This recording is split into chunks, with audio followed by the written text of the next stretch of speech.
واي والله كنا غنخسروا، واي والله كنت غنحماق وكنت غنطاي والله، واي والله وربحنا وربحنا.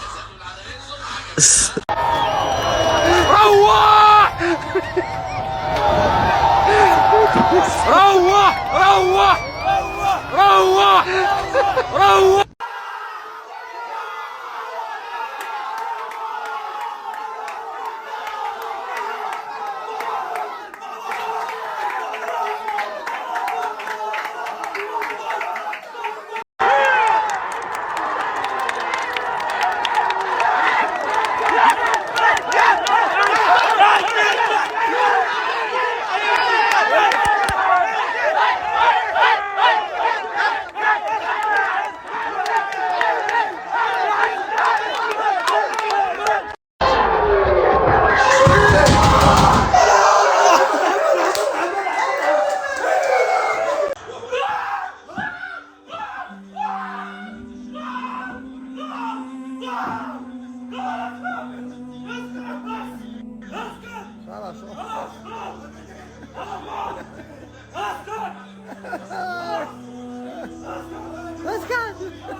اثنين خلاص راح صوت. يا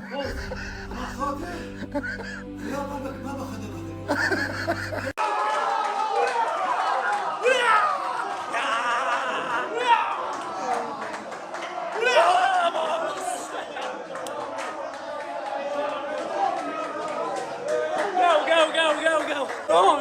سكتوا لي من الحجره، سكتوا لي من الحجره. القواس ديال المشجعين ديال الطون والمصريين. يا فتحي يا فتحي يا فتحي حطيت لك سم في الحصير يا فتحي. باي باي. كما شفتوا الاخوان الليبيين والخليجيين شجعوا المنتخب الارجنتيني، وانا كذلك شجعت المنتخب الارجنتيني، وها علاش شجعتهم غادي نوريكم دابا، ولكن خليو لنا واحد لايك كيف العاده الاخوان، وبسم الله.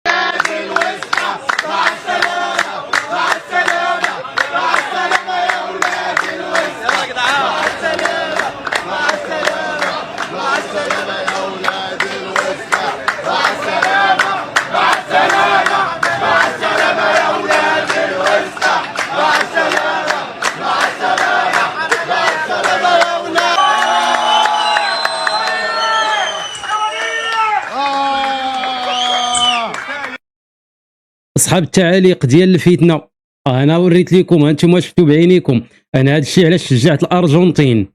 راه كتسمعوا هما ملي كنا خاسرين مع السنغال في النهائي بواحد الزيرو، كيقول لك هنايا مع السلامه يا ولاد الوسخه. انتم سمعتوا كل شيء بعينيكم، وما تقولوش لي راه غير المؤثرين ديالهم. ها هو الشارع، المقاهي، شوف ها هي مقهى قداش الناس كلهم يقولوا نفس الحاجه، يعني بركاتك يا ميسي، تحيا ميسي، ومبروك الفوز للارجنتين. اجي نشوفوا دابا الاعلام ديالهم. وبحذر المنتخب المغربي من دلوقتي، وبحذر فوزي الاقجع زي ما حذرت امبارح هنا بوريده، بس انا حذرت هنا بوريده وما حصلش حاجه. النهارده اتظلمنا برضو الظلم البين، فانا بقول للسيد فوزي الاقجع خد بالك، منتخب المغرب هيعملوا معاه كده، خد بالك خد بالك، منتخب المغرب هيشتغلوا معاه نفس الكلام. ما كنبكيوش حنايا بزاف، هذا الشيء اعتدنا عليه ولفناه من ايام عيسى حياتهم اللي كنتو كتديو لنا الالقاب من هنايا بالتحكيم، ولفنا هذا الشيء مع روراوا ديال الجزائر، ولفنا هذا الشيء وقع لنا في كاس العالم ديال 2022 ضد فرنسا، وقع لنا هذا الشيء في كاس افريقيا اللي نظمناه هنايا في المغرب ضد السنغال. تحكيم ولافنا حنا كيدير لنا هكذا، لذلك غير جينا عادي الا داروا لنا هكذا قدام فرنسا، راه ولفنا حنا هذا الشيء اصلا. دائما التحكيم حنا كيتامر علينا، غير المشكل حنا هو المغاربه ما كيبكيوش بزاف، عادي كنخسروا بالتحكيم وداك الشيء كنتقبلوها لحقاش ما خسرناش بالكره، كنكونوا خاسرين بالتحكيم. حنا راه ولفنا هذا الشيء هذا، وهذا هو لافونتاج اللي في المغاربه ما فيهمش ديك كثره البكا. اشقائنا في المملكه المغربيه ياخدوا بالهم الماتش الجاي، انا بقول لهم اهو من دلوقتي، اشقائنا في المملكه المغربيه ياخدوا بالهم الماتش اللي جاي قدام فرنسا، لانه البطوله دلوقتي موجهه رسمي، هيتم اقصاء المنتخب المغربي عشان فرنسا تصعد، ويبقى في الاخر بتتكلم النهائي فرنسا والارجنتين زي مونديال 22. هم انفانتينو عايز كده، ميسي وامبابي بس. فاشقائنا في المغرب انا بقول لهم دلوقتي، بحذرهم، بقول لهم لو سمحت خلوا بالكم، شوفوا منتخب مصر حصل معاه ايه، وخلوا بالكم عشان الموضوع ما يتكررش معاكم. احنا عايزين المغرب تكمل لاخر مدى، تاني بقول تكمل لاخر مدى، لكن ما اخشاه ان يتم التلاعب ايضا في مباراة المغرب وفرنسا القادمة. بغيتي نعرف الخوت شنو وقع معاهم، اش من تحكيم لاش تعرضوا. احنا غادي نشوفوا اللقطات دابا، شوفوا معايا.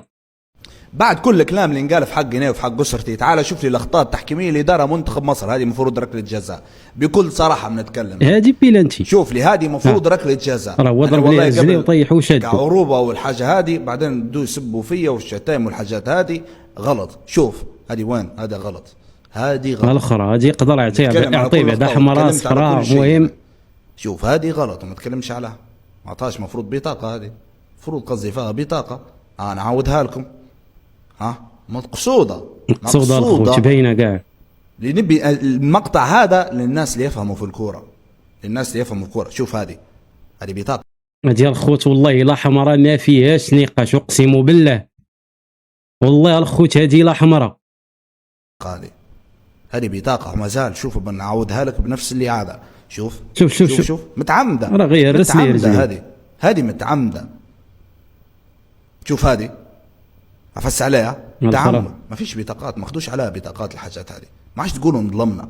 واش شفتوا الخوت شحال ديال البطاقات دابا اللي ما عطاهمش الحكم هنايا؟ واش شفتوا لي فوت؟ اقسم بالله الا غير ديال الحمرات، اغلبيه ديال لي فوت هنايا ديال الحمرات، وما عطاهمش حتى حاجه، حتى الصفرة ما عطاها ليهم، وخارجين كيتباكاو علينا بالتحكيم. هذا الفيديو لبعض المنافقين اللي عاملين فيها عروبة وطنية، وهم عكس ذلك بالضبط.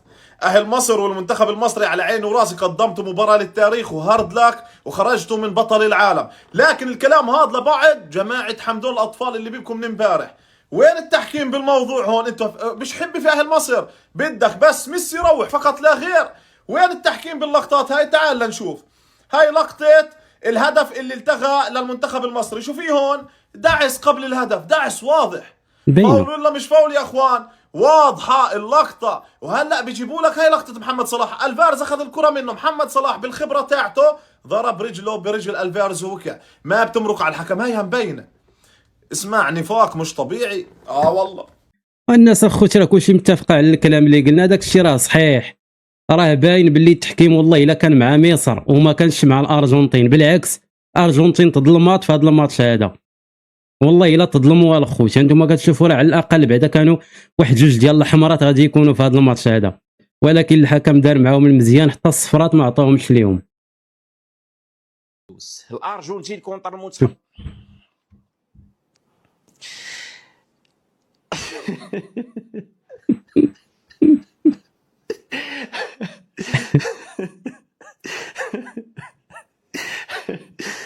المنتخب ديال سويسرا مع المنتخب ديال كولومبيا، شكون اللي غادي يدوز؟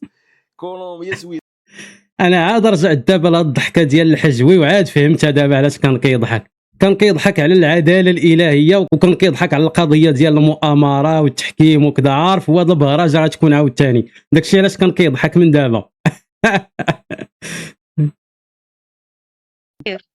عسى الخير، نعوض في اللي جاي. صح يا عمي؟ شافعك تفضل. ما شافعك قول له بيقدر شافعك.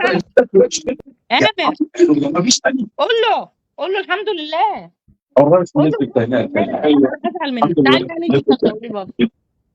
الحمد لله. يلا الحمد لله. الحمد لله. الحمد لله. سابق مرجع عندنا ماتشين ان شاء الله باذن الله. الحمد لله. نكسب في اللي جاي. نكسب في اللي جاي ان شاء الله باذن الله. قولي له كاس العالم اللي جاي هنعمل ان شاء الله. حسام ده بيعيطوا بالدموع. بابا ميسي عمال يعيط. انا عندي واحد السؤال لهاد المصريين، واش ما عندكمش الحرمه؟ ما عندكمش شي حاجه حرمه البيت؟ الزوج ملي يتكلم مع الزوجه ديالو يتكلم وصاحبي بلا ما يوروا راسهم للملأ، تكلم وصاحبي داك الشيء بريفي بيناتكم. علاش كتورونا هاد الشيء هذا؟ بيعيط، مش مصدقين ان هم كسبونا بابا، مش مصدقين ان هم كسبونا حبيبي، مش مصدقين. انت عملت اللي عليك يا حسام، واللعيبه قد كل اللي انت عملته عملوه. هو بس كنا قريبين قوي. ايه؟ احنا كنا قريبين قوي. ده احنا كنا قريبين قوي. احنا كنا قريبين قوي. احنا كنا قريبين قوي. ثواني. عندنا ماتش تاني آخر ماتش. ماما عندنا ماتش واحد. خلاص يا حسام، انت زعلان حتى حسام، خلاص يا حسام، خلاص يا بابا، خلاص. مش انت بتقول لي بعد ما عملنا اللي علينا خلاص؟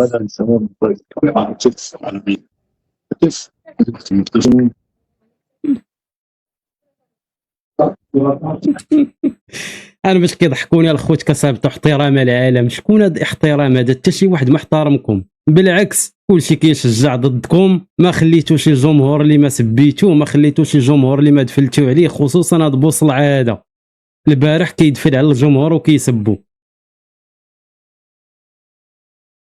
للتاريخ، المغرب ما يشارك في كأس العالم، المغرب يعيد كتابة التاريخ. أول منتخب عربي وأفريقي يوصل للدور ربع النهائي مرتين، وب30 هدف، أكثر منتخب عربي تسجيلا في تاريخ كأس العالم. 10 أهداف في نسخة 2026، أكثر منتخب عربي سجل في نسخة واحدة في هذا المونديال. و42 مباراة متتالية بدون أي خسارة، رقم ما حققه أي منتخب في تاريخ كرة القدم. أطول مباريات بدون خسارة لمنتخب عربي ب5 مباريات، وحققها مرتين في 2022 في الدوحة، والحين في 2026. وأول منتخب عربي سجل 3 أهداف في مباراة بالأدوار الإقصائية. وأكثر منتخب عربي فاز في تاريخ كأس العالم، سجل عندك 8 مباريات. واليوم المغرب أكثر منتخب عربي خاض مباريات في المونديال. ما يحدث مع أسود الأطلس مش مجرد إنجاز، هذا تاريخ يكتب بحروف من ذهب. ديما ديما مغرب، مبروكين يا أهل المغرب، تستاهلون. وسمعتي الإحصائيات؟ هي الفروض الطعمية اللي جي قال لك إحنا أحسن منتخب وما كاين أحسن مننا وكذا. وسمعتي؟ اسمع الإحصائيات، إحصائيات مرعبة. C'est que c'est la meilleure équipe que la France va affronter dans cette Coupe du Monde jusqu'à présent. Avec le Sénégal au début. Voilà, parce que la Norvège avait fait tourner. Donc c'était pas la Norvège qui va jouer ce soir. Je pense que le Maroc est bien plus fort que le Sénégal. Oui, non, mais c'est les deux plus fortes. Oui, mais ils sont bien plus forts. Oui, ils sont plus forts. Mais en revanche, j'ai pas peur. Alors je déteste dire ça avant un match des Bleus, mais je trouve que, j'ai un immense respect, on en a parlé hier, pour ce que fait le Maroc, et pas depuis hier. Bien sûr. La Fédé, ce qu'elle fait depuis 10 bien ans, sûr. Nabil, tu me le confirmes, c'est extraordinaire. Le programme football, il est fantastique. Bien sûr. Et leur sélectionneur, on est l'exemple type aussi. C'est quand même un des coups de cœur de cette compétition. Bien sûr, bien sûr. Ah oui, bien sûr. Il a beaucoup de fraîcheur et il est brillant tactiquement. Les jeunes, je crois que c'est les U20 qui sont champions du monde. Ils ont gagné la Coupe du Monde U20, tout à fait. Voilà, les jeunes, ça marche très bien, à tous les postes, ils sont bons. Mais je pense que c'est un match qui peut convenir parfaitement aux Bleus. Et je pense qu'on va se régaler. Mais alors, j'aime bien faire les débats où on flippe un peu, à faire mon lit des bossards. J'ai un immense respect, je le répète, c'est pas de la démagogie, j'ai un immense... Ah oui, on fait une émission d'avant-match, il faut bien se mouiller un peu. Mais sur ce match-là, j'ai pas peur. Est-ce que le Maroc est un peu plus favori qu'en 2022? On a comparé, regardez les cotes à gauche de votre écran, les cotes de 2022 avec celles qui viennent de paraître en 2026. Eh bien la France est de même manière quasiment autant favorite qu'il y a 4 ans. Non mais c'est quand même à souligner parce qu'on dit le Maroc a progressé en 4 ans, mais c'est toujours le cas, on est sur les mêmes bases. C'est parce que vous avez l'équipe favorite absolue de la compétition et je pense que ça se resserrera au fur et à mesure. Vous connaissez ça mieux que moi, au fur et à mesure que le match se rapprochera. Bien sûr. Bon, Rafou. Après, Émilie, je le disais, c'est pas une surprise de retrouver le Maroc top 8 mondial. Voilà, ils sont top 8 mondial. C'est pour moi vraiment... 6e au classement FIFA. Voilà, 6e classement FIFA. Pour moi, c'est un train qui arrive à l'heure. Ils sont pas là avec Olysée, Dembélé, Mbappé. Vous échouez contre le Maroc au niveau de la pression, si le Maroc part, ils rentreront au pays en disant vous avez été battus par la France. Après tout, il n'y a rien. Si les Français perdent, vous allez voir ce qu'ils vont ramasser. Je vous assure que l'enjeu, pour moi, il est beaucoup plus lourd. La pression de base. Et néanmoins, vous ne m'enlèverez pas que la France est plus sûre d'elle parce que regardez, le favori depuis le début de la compétition, le jeu qu'il propose, on ne doute de personne sur l'équipe de France, alors qu'il y a quand même potentiellement des interrogations que tout le monde peut se poser sur le Maroc. Moi, j'en ai beaucoup sur le Maroc. Voilà. Alors, à chaque fois, je le dis, de toute façon, les gens disent, je répète que c'est top 6 mondial sans débat. Je vous donne la parole. Top 6 mondial sans débat, mais j'ai des interrogations parce que la première mi-temps contre le Canada hier, c'était pas bon. Leur parcours, j'ai aimé le match contre le Brésil. Moi, je maintiens que les Pays-Bas, c'est un trompe-l'œil. Je veux vraiment voir ce match-là, mais par excitation footballistique. Candice, il y a d'autres éléments à prendre en compte. والله الخوتي لا راهم متخوفين، عرفتي متخوفين لواحد الدرجه كبيره، ولكن حنا غادي نقول لكم غير واحد القضيه، شدوا عندكم غير هذاك ماكرون ديالكم ما يحضرش المباراه، وبعدوا السياسه على كره القدم وما تدخلوش في الفيفا، ما اتصلوش للفيفا ما حتى حاجه، وخليونا بيناتنا ديك الساعه ناكلوا الكازون، واللي انتصر بصحته، غلبناكم بصحتنا غلبتونا بصحتكم، ولكن باش عاوتاني يحضر ماكرون والفيفا وداك التبرزيت والتحكيم وكذا، داك الشيء راه ماشي هو هذا. وسمعتوا كما قال لك المغاربه الا خسروا راه غيمشيو لبلادهم عادي وغيقولوا راه تغلبنا من فرنسا. انا غادي نقول لك لا، حتى حنا راه بغينا نربحوا كما نتوما باغيين نربح وما باغيينش تخسروا، حتى حنا باغيين نربحوا وما باغيينش نخسروا. لذلك بعدوا السياسه على كره القدم، خليوها على جنب وخليونا في الرياضه وفي كره القدم. وديك الساعه راه قلت لكم حنا وياكم تما في الكازون، اللي ربح بصحته. اذا الاخوان ديالي كان هذا لا فيديو، تهلاو ليا في روسكم.